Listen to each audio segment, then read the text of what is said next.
Hello, welcome to Focus. I'm your host, Mark Warnock, and today we're talking with Mira Alicki. Did I say your name correctly? Yep. All right. I forgot to ask that beforehand. I was worried. Uh, you're the founder president of Forever in My Heart Foundation out of Middletown, Connecticut. Uh, Thanks for coming on the show. We appreciate you giving us some time. Thank you for having me.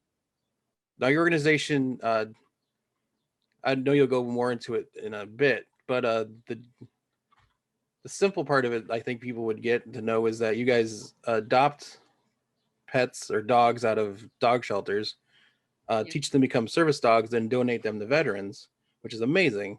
I know you guys last year did a program with the Wolfpack where you gave a puppy to a veteran live at a game. I was there and I filmed that. That's why how I know you guys. But tell me a little bit about how you started the organization and how it all came about. So, group of my friends, we started the nonprofit, and we knew we want to work with rescue dogs, but because we are all working full-time jobs and we all volunteers, we couldn't become one of the, another rescue group in Connecticut. So we wanted to do something different, and lucky for us, we knew an amazing trainer that actually, I came in contact with because like about 12 years ago, he trained my dog. And I know that he trains from, basically obedience, deals with aggression issues with dogs, training police dogs in Connecticut, doing competition dogs as well as service dog. We reach out to him and, initially, we were thinking maybe like, training the dogs and adopting them out. So there is a less chance of them returning to shelters or being readopted. But then doing some deeper research, we found out that, there is very little service dogs comparing to the people with disability that could use a service dog. And all the dogs are about $25,000 a piece. And group that truly cannot afford those dogs is disabled veterans. And with, the suicide rate among disabled veterans coming out is just skyrocketing. And even trying to find any kind of help is not that easy for them because the system is very, very complicated. We decided to train those dogs for service dogs to help veterans with mobility or and PTSD. And the ones that truly financially cannot afford them, donate them to them at no cost. Or the ones that have a good established financial situation at tremendously reduced price. And we started in 2018, and it's just amazing what happened. I mean, we're kind of pretty new organization considering, but within those 3 years we made tremendous progress in how we do things and expanding our programs. So one of probably our biggest expansion was that we started a prison training program at the Women's York prison in Niantic, where our dogs live in the prison with the inmates. And, our trainers used to go there once a week for training session, but we've been in a lockdown for a year. So that's kind of threw the whole system off. But the dogs are still there and the inmates are doing amazing job training them. We have staff there that supervises the training, and and what we learn from it is not only helping us because kind of not eliminated, but lower our need for foster families, which is not that easy to find good foster family that totally understand that a service dog is not a pet and there are certain ways about training the dog. But those dogs are truly rehabilitating the inmates that are part of the program. A lot of them never had a dog. They never even knew about the relationship between human and a dog. And they not only learning how to be dog handlers and trainers, but the whole atmosphere in the unit that the dogs are in changed. And like one of the staff member at one meeting said, I don't know how we would survive COVID without those dogs, not only the inmates, but also the staff. So they doing a tremendous job as support for everyone there, but also really opened up another windows of possibilities and relationships for those inmates involved in that program. Mm. So we're really, really kind of proud of that, you know, we can make, while training, we can make a slight change in somebody else's lives, you know. Um, so yeah, and you know, COVID kind of changed our way of normal doing business. You know, we have to cancel. I mean, we are all it depends. We don't get any support from the government for training those dogs. So all our money comes from fundraising events and donations. And you know, during the last year, we kind of struggle with finances. Yeah. Like everybody else probably, so we're kind of trying to survive, and hopefully we'll be able to start having events and raise some more money. But it was challenging year for us.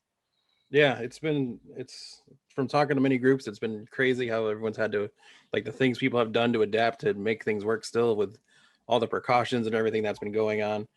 But tell me a little bit about how you yourself got interested in starting the organization. Like, how did your friends convince you to do this? Like, how, like, would they, like, did they have the plan already in place, or was it something you'd thought about doing and then other people came on? Tell me a little bit more about that. So you know, I have a kind of, I always say that this organization was started from a fate of God, because I never planned on starting this. What I do for a living is I design and make jewelry, and I always you know, was a huge animal advocate and lover, and I wanted to design a piece of jewelry that I can donate part of the proceeds to an animal rescue groups, but never really had the right idea.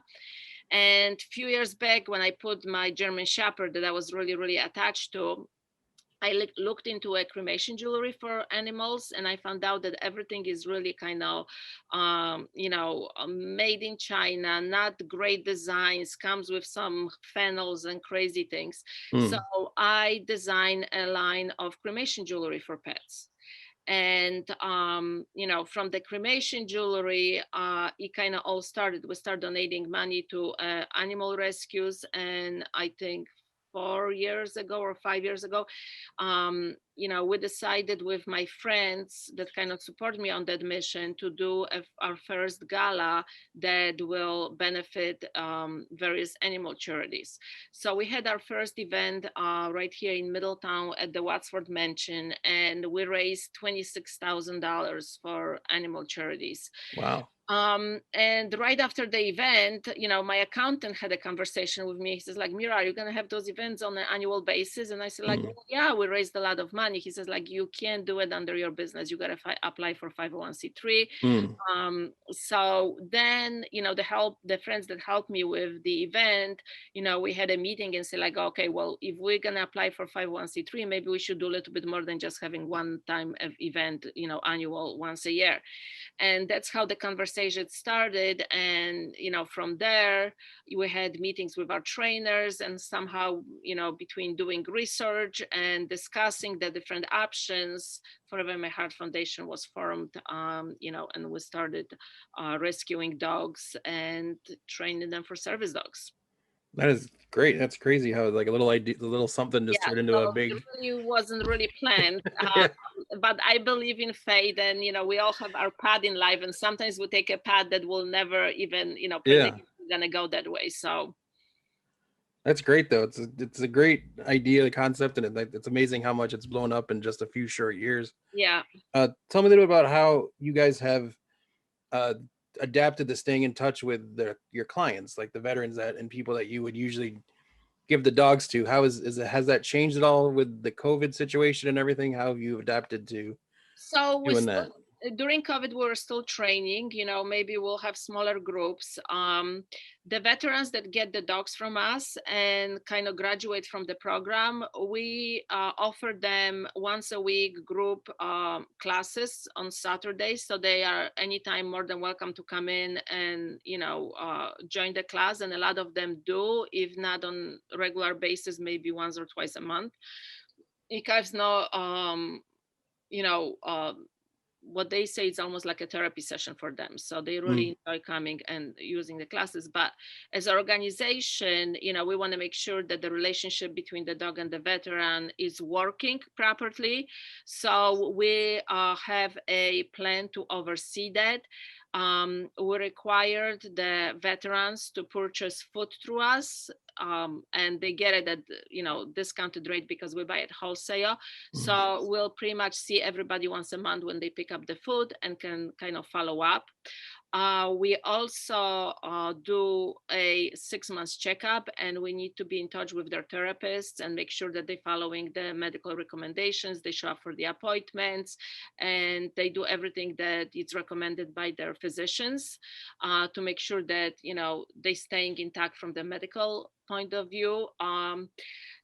We just want to make sure that there's not something wrong going on, that they stop taking the meds or seeing the therapist, because obviously that's kind of a red flag. So we have contact with our veterans on a regular basis, regardless of COVID or non-COVID. Even if we don't see them at training, we'll, have a contact with them by phone, email, or otherwise.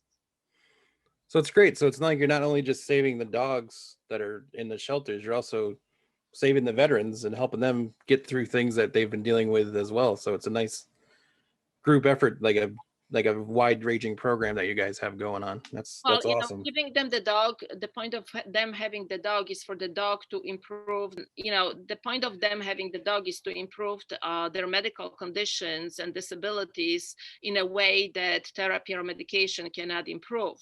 So a lot of, for the veterans with PTSD, the dogs kind of sense their anxiety coming on and kind of distract them, so they don't have so many anxiety attacks. Also, they allow them some kind of security to be able to go in public and socialize and go to a restaurant, or even hold a job and kind of have meetings with people, which going in public with veterans with PTSD, it's a for majority of them it's an issue. Yeah, it's a very tough thing to deal with. Yeah, so the dogs allows them to kind of feel more confident and safe going into public places. And then we train the dogs for whatever the this particular person needs are. And obviously the people with mobility, the dogs do a lot more task training on that.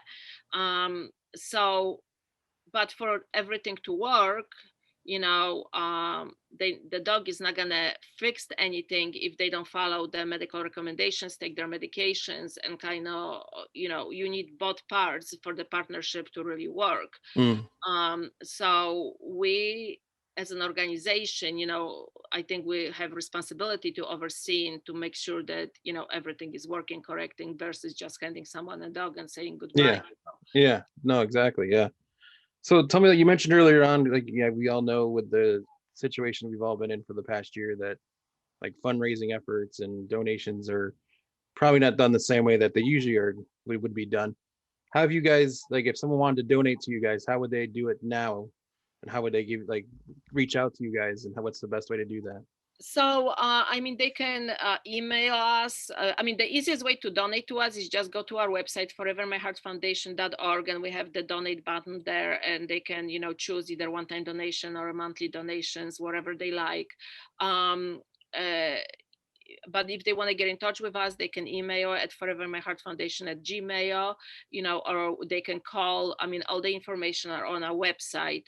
For corporations, we also give them opportunity that they can use for marketing. They can sponsor a puppy for us and kind of follow the progress of the puppy.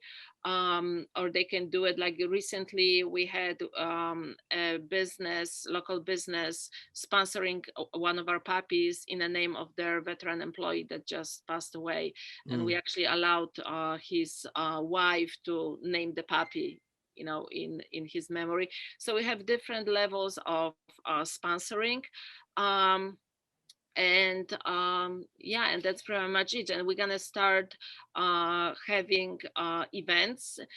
So prior to COVID, because a lot of our board members and volunteers are Polish heritage, so we used to Okay. run pierogi making classes, which was a huge fundraiser for us. I saw that on the website, and I'm a Yes, fan of the pierogi, so I was very there you interested. go. So we have a class coming up on June 13th in New Britain. If anybody wants to join, we have limited amounts of tickets, but tickets are available. You can go to our Facebook page and there's an event with a link. But what we did during the COVID, we actually registered the Pierogi for Paws business as a for-profit business owned by the foundation. So all of the profits will go back to the foundation.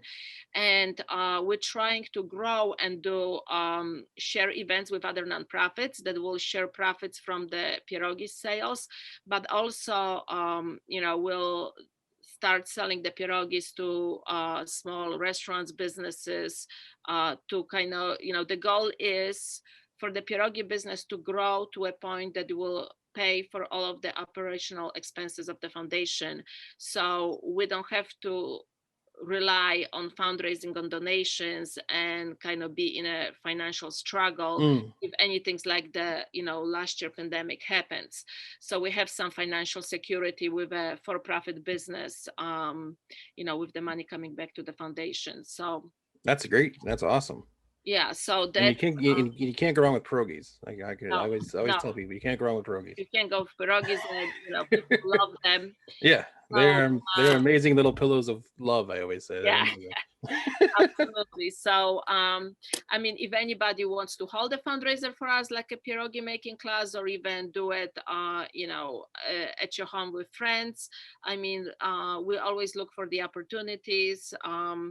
Or now with the sporting events opening up, maybe we can do a concessions, selling them. So yeah, so that's our goal, to kind of grow this as much as we can. Also, we're looking, if anybody has a bus or something, we're looking for someone to donate a vehicle that we can convert into a pierogi truck. So we just put There it you go. there. If That'd be anybody great. has connections. Yeah. So we're looking for donations of some kind of school bus or other vehicle that could be converted to a food truck. Wow, that'd be awesome. So going along with that, like with the different things you got going on, if people were interested in volunteering, is that still a possibility? Probably not right this second, but down the road, if there's No, we're things actually, open up. because we are growing, we're really, really looking for volunteers. And, if someone is interested, contact us and we can give them a different committees. Like we have the dog committee, we have a veterans committee that you can join, or fundraising committee, whatever fits the bill. But we are looking for volunteers, right now, and whatever they want to do and work with. We have like I said, DOR committee, we have veterans committee, we have a marketing committee, we have a fundraising committee, or if they want to come and help making pierogis, that's always an option as well. Because we're trying to kind of, as long as we can, stay even with the pierogis on a volunteer basis, so we don't have to go into full-time employees and, to the next level. So as long as we can, we'll try to basically run it on, volunteer basis. So if anybody wants to get involved, absolutely contact us and we can have a Zoom meeting with you and see where you will fit the best. That's fantastic. So definitely reach out to them and get that information and look into that. As we get ready to wrap up, the question I always like to end each segment with is, what is the one thing during this whole situation that we've been in that you're most thankful for? I think I'm most thankful for the people that are involved in the organization, because, through those hard times, the bond and support that we have for each other and for our cause kind of, got us through. And and great people with great ideas, like even starting the pierogi business as a for-profit business and trying to come up with alternative way to survive this. Without the people that put their heart and soul and so much hard work, we wouldn't survive. So I think I'm grateful for our team. That is great. And we thank you for starting your organization, and thank you for coming on the show. We appreciate it. Thank- So it's the Forever in My Heart Foundation.org is the website. yes. All the information on there. You can find out how to donate, volunteer, any events, and learn how to make pierogies. You can do that as well Yeah. on and there. So and it's everything. One stop shop. Exactly. So I just wanted to, say one more thing, that all of the money that's being donated, 100% of them is used for the cause. We don't have a single person on the payroll. No one takes any money. So I think we are one of the very few organizations that truly 100% of the money that anybody donates go to training and taking care of the dogs. We don't really have, besides some printing and marketing costs, we don't really have any overhead that the money goes to. So Well, that's great. That's awesome. Also, thank you again for coming on. thank you I so much appreciate for you having giving us me. some time, and we'll be back next time here in Thank Focus. you. Thank Thank you.